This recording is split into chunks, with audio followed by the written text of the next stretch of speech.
piety, this love for our Lord and Our Lady, which is personal, not conceptual. Not that it is not important to have the conception, but that is not the faith of 95% of Catholics all over the world. So the people who have 2% of the faith are trying to dictate to those of 95 to 98% that that is the faith. Mali. Tanungin mo sa kanila, if that is the faith, why are you all losing it? Why are all the churches in Europe empty? Why are all the churches in Canada empty? Where all the theology books are being produced, where all the great theologians are writing. Wala nang naniniwala. Those people who have very conceptual faith with all the definitions do not pray anymore. I tell you, no, some beses nakit. Pumunta ako sa isang misa. May isang madre na nagtuturo ng theology, nagbabasa ng dyaryo sa misa dito sa Manila. And as I said, there are at least 2 seminaries in Manila where they are already teaching that Jesus is not the Son of God. So this highly conceptual, this highly academic faith is not the faith of the people. This is what Bishop Francis, Cardinal Francis, Pope Francis is telling us. That's where the faith of 95 or more Catholics all over the world is. How can you say that's such an inferior faith? No? So, I'm asking I don't think there is a translation of the Aparecida document. I had to copy it completely from the internet, and it's magnificent. And they say this part on popular faith was written largely by Pope Francis. Okay. So, don't forget, May 13th, the consecration and entrustment of the pontificate of Pope Francis at the Fatima Shrine. Pope Benedict said, when he went to Fatima in 2010, the message of Fatima is not exhausted, as people have said. He contradicted himself from his statement in that document on the third secret, where they say the third secret is about the assassination attempt of John Paul II, so it's now a matter of the past. No, he says, the message of Fatima is of great meaning and relevance for our time. And he says, he also awaits and hopes that by the centenary of the apparition in Fatima, which is 2017, there will be this great triumph of the Immaculate Heart. In other words, the whole meaning of Fatima, the center of the meaning of Fatima, is the triumph of the Immaculate Heart. And that's why this is a kind of an inspired event that we will have. And if we don't try to make this a really major event, ganon namamatay na rin ang pananampalataya dito sa atin. No? So everyone, those of you, the 1 or 2 who will not work for this, mahiya sana kayo. You should feel guilty if you don't do everything in your power to make this event of June the 8th a really massive event of faith in this year of faith. That's the first one. Okay. Now, Father Vic Jesus read the section from the pastoral message announcing this, no? Asking every bishop and every parish priest and every parish and every institution and every family to join in this act of consecration. So I received a text from a Madre Carmelite sister. I will not tell you what diocese. Sabi niya, send me the materials because our bishop never does anything about these things. Sinasabi raw, that's an act of CBCP, it's not concern me. No? So, if the bishop doesn't act and the parish priest don't act, let the laity act. Let the religious and the laity act. Hiyain mo sila. No? Let it be something that comes really from our heart. So, now, so the framework of this consecration, which is the Year of Faith, October 2013 to November 14, uh, it's perfect, no? Because we make the national simultaneous act of consecration to the Immaculate Heart on June the 8th, which is the second Friday, the second Saturday now. And Our Lady asked Lucia for 5 first Saturdays. So this common consecration is second Saturday now of June. So June doesn't count among the 5 first Saturdays. So it will be July, August, September, October, November.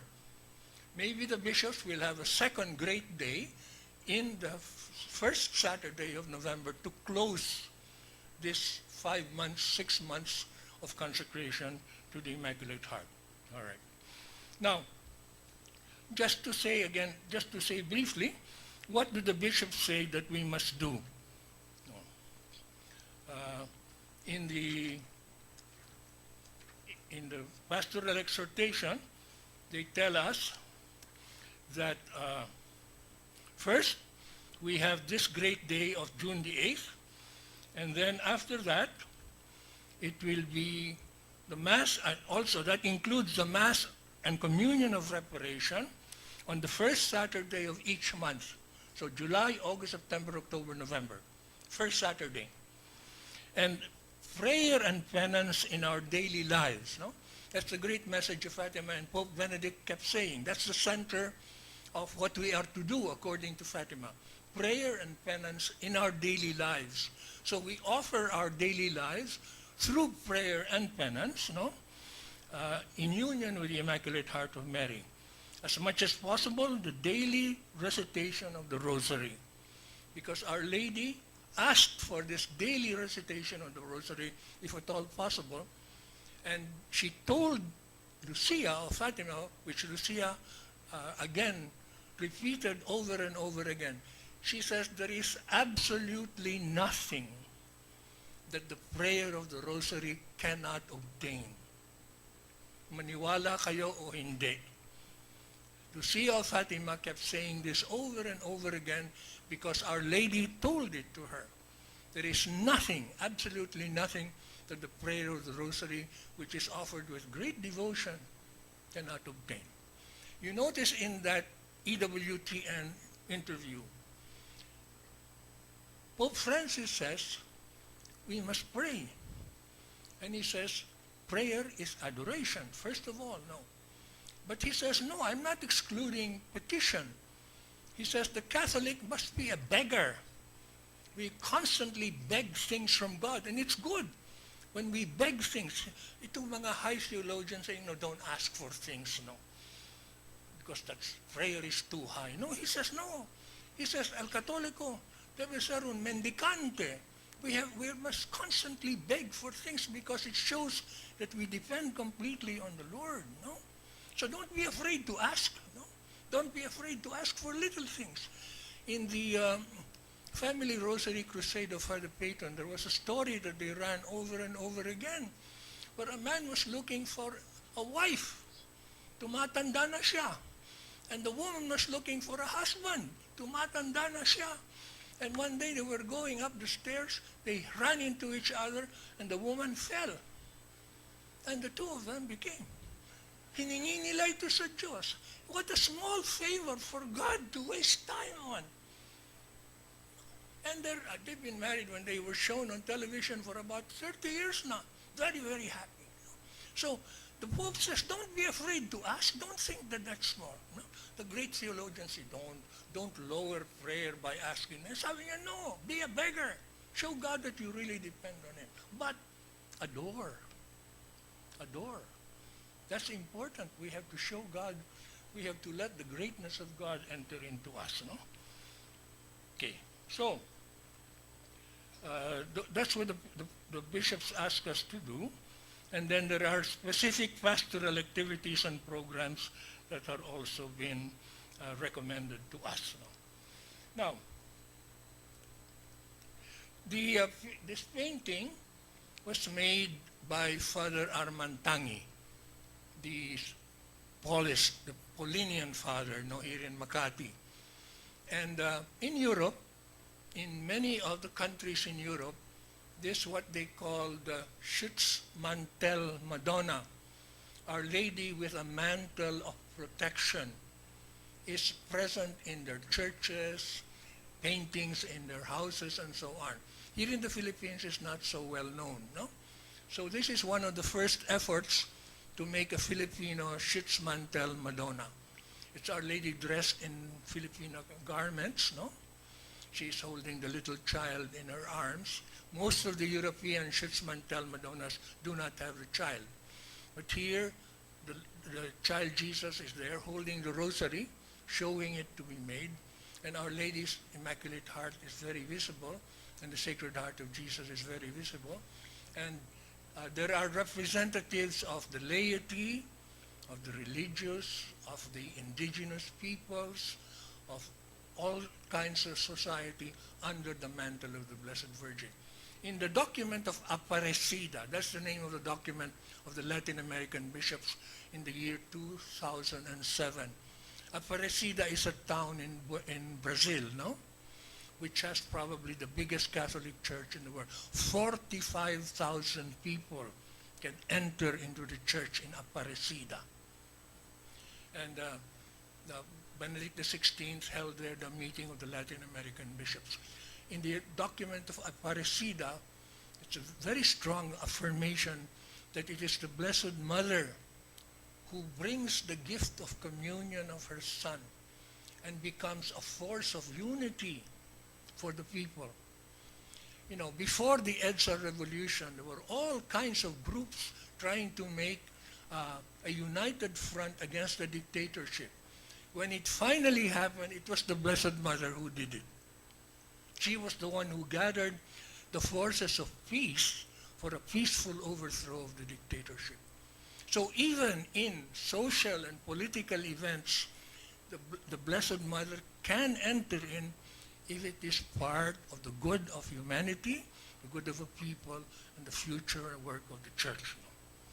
So Father Armantangi's Schutzmantel Madonna is that painting there, and we hope that people will understand what it means. They may not like the painting or they may like it, but the idea that Our Lady is the one who gathers our people together. That's what the Aparecida document says. In all the countries of Latin America, without exception, it is the Blessed Mother who has gathered the people together and brought them to her Son. If she does that with this act of consecration, if somehow we can gather together, work together, including the government, no? Including the Catholics in the government, work together so that we can be more and more one people. What can we not do if we work together? Ang problema sa Filipino, siyempre ganun naghihiwalay tayo agad. I always tell the story. There was an SVD priest who had gotten sick in the Philippines and he was going back to Europe, but he's assigned to the United States to recover his health.